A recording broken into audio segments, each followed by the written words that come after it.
सम्माननीय सभामुख महोदय, केही दिनदेखि केही साथीहरू यो व्यवस्था जोगाउनुपर्छ भनेर धेरै उफ्रिराख्नु भएको छ।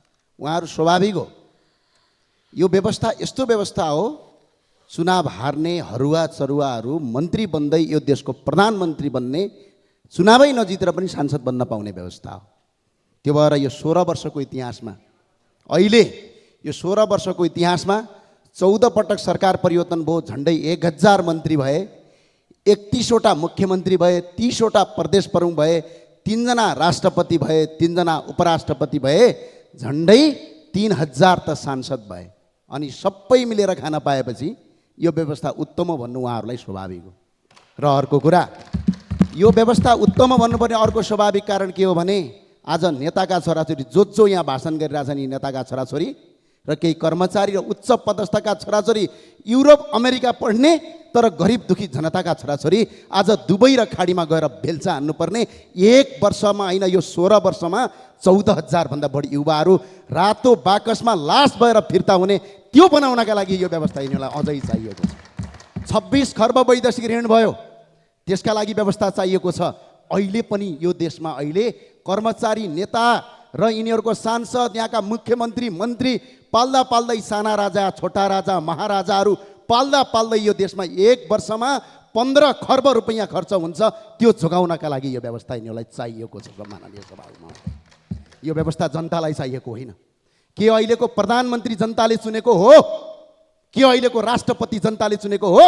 सीमित यही संसदभित्र भएका केही व्यक्तिले चुनेको। यदि दम, हिम्मत र क्षमता जनतामा जान सक्ने छ भने जनताबाट प्रत्यक्ष निर्वाचित कार्यकारी प्रधानमन्त्री गरेर स्वीकार्छौँ। त्यसपछि होइन भने यहाँ आएर जे मन लाग्यो त्यही बोल्ने, व्यवस्थापाती गर्ने। मैले हत्याराको कुरा गर्नुभएको थियो माननीयज्यूले।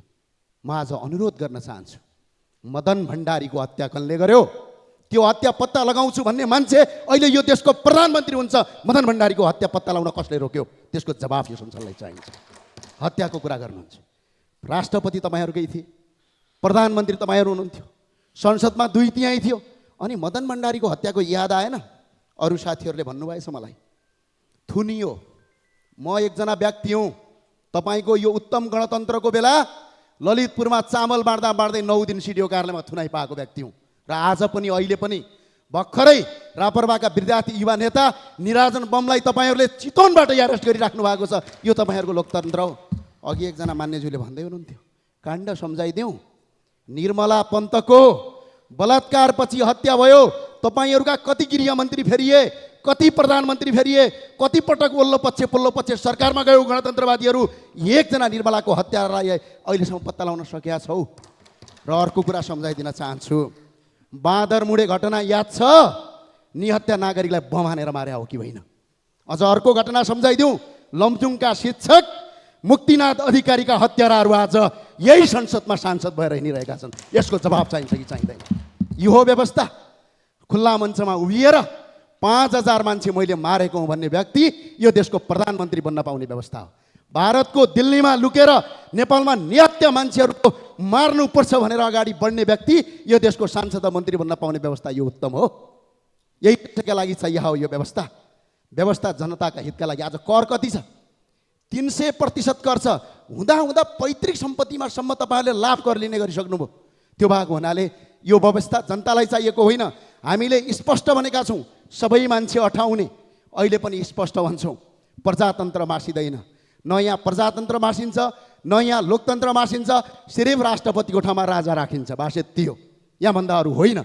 यहाँभन्दा लोकतन्त्र र गणतन्त्रको उत्तम व्यवस्थाभित्र हामी छिर्न चाहन्छौँ। जनताबाट प्रत्यक्ष निर्वाचित कार्यकारी प्रधानमन्त्रीमा जाउँ। अहिले पनि यो देश यहाँ कतिपय सांसदहरू हुनुहुन्छ, टिका लाउनुहुन्छ। 81% हिन्दू भएको देश आज हिन्दू राष्ट्र मासिएको छ। प्रदेश संरचना खारेज गर्नुपर्ने प्रदेश पालिएको छ। कार्यकर्ता सेटलमेन्टका लागि देशलाई 26 खर्ब गर्न पाइँदैन। त्यही भएर राजासहितको प्रजातन्त्र चाहिन्छ। खुलम खुला बहस गर्न हामी तयार छौँ। हस्, धन्यवाद।